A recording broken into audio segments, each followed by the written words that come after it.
Hello guys and welcome back. This is the third video on finding drawing a scale. In my previous video we talked about different drawings, different standards that we can have for the sheets, how to plot them, and text size on the drawing or dimension size on the drawing. We talk about a scale factor and engineering drawing a scale that we show it like this. And we talk about problem that we have with AutoCAD, and the problem was that we want to have the text height, for example 0.2 inches, but the problem is that if I change the scale of the drawing, the text height is changing too. So how to solve the problem? We categorize those sensitive objects and we call them annotative objects. And for those, we want to make sure that they are okay. If we change the scale of drawing to, let's say this one is 1/8 of this one. So here the dimension height or text height we want to be readable and stay at 0.2 inches for example. We talk about architectural drawing scale, how we show them, and we learn that how to convert architectural scale drawing to a scale factor and vice versa. We learn how to switch from a scale factor to architectural scale, drawing a scale. I gave you an example, for example, here, and we calculated the scale factor here.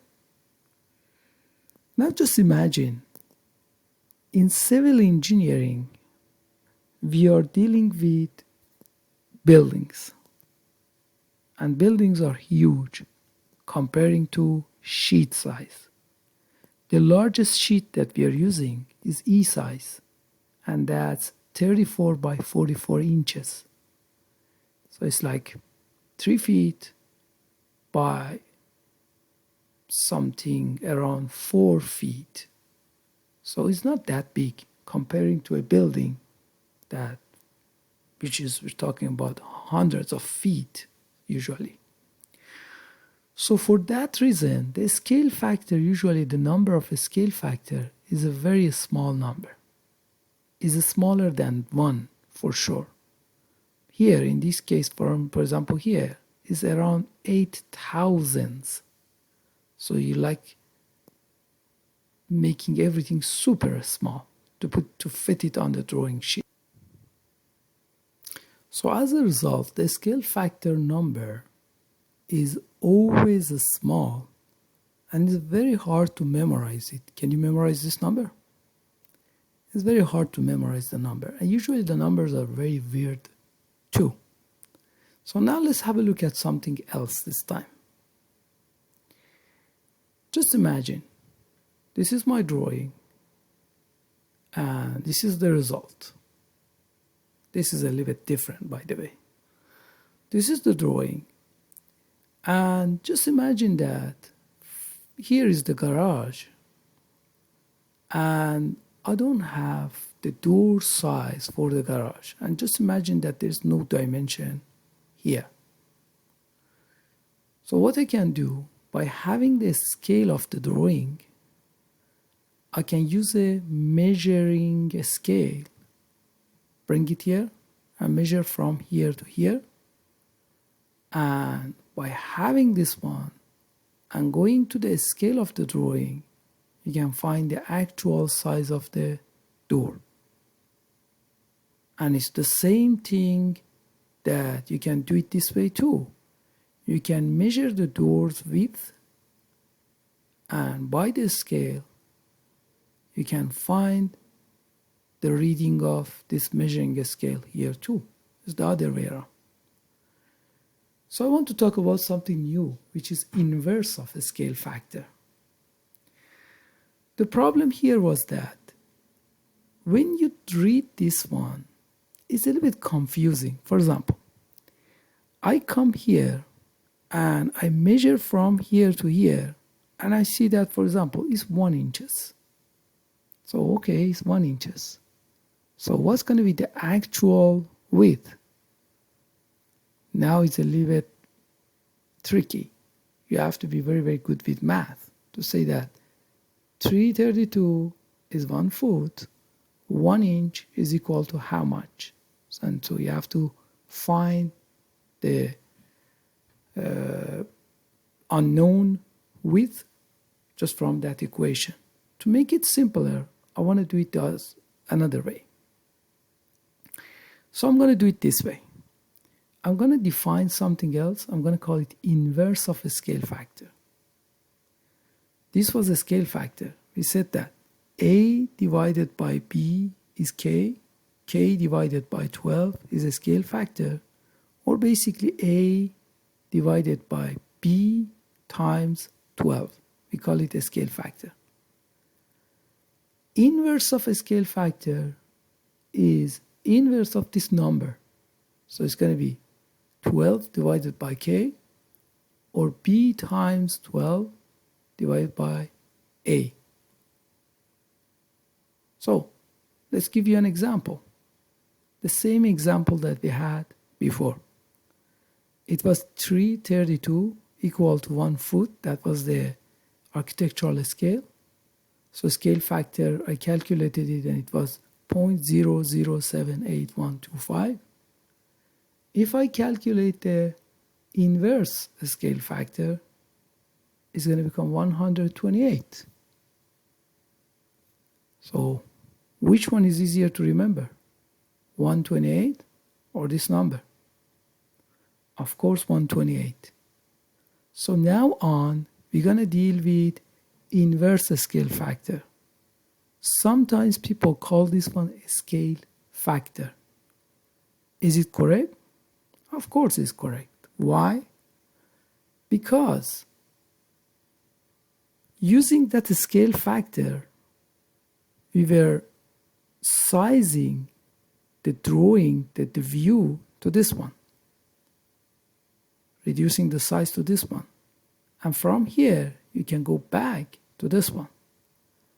So instead of saying 332 equal to 1 foot, you can say that if I enlarge whatever I have here 128 times, I can find the actual size here.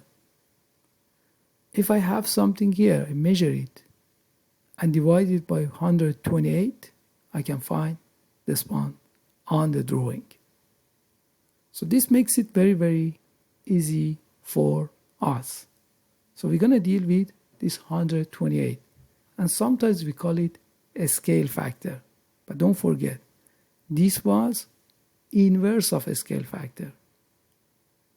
So in some of the videos that you watch for lab 1, and you're going to see this one in lab 2 too, we continuously calling a scale factor of 32, a scale factor of, let's say, 48, 128.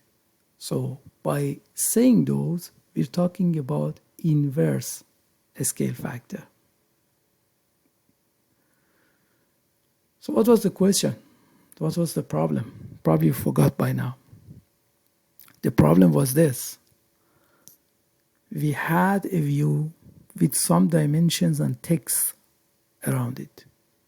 And we wanted to scale it down to put it on another sheet, or from, let's say, model space of AutoCAD, which is the black background. I want to put it on a sheet, but I want to make it smaller. And the text height and dimension height was decreasing, and they were becoming very, very small. So how to solve the problem? To solve the problem for those annotative objects, we just enlarge them by the inverse scale factor. So for example, if your text size here the height is 0.2 inches. We're going to multiply them by inverse scale factor. In case that, for example, your scale factor is your scale, architectural scale is 332 equal to 1 foot 0 inches. What you're going to do, you're going to find the inverse scale factor, which is 128, and you're going to multiply 0.2 inches, which was the text height, by 128. So the result, which is going to be 25.6, going to be the height that you're going to use for text here. So when you apply the scale, basically the text size going to become 0.2 inches on the drawing. So we answered the question. We learned how to fix the problem now. So with different views, what should we do?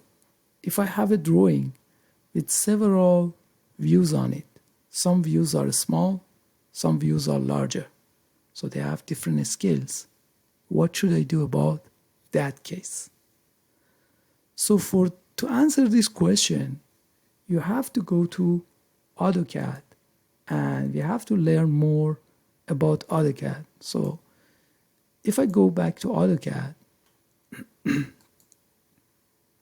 and just imagine I'm here, this is your lab 1. And here, if you go to Annotate, we can have different styles for text, and we can have different styles for dimensions. So Tim has done this.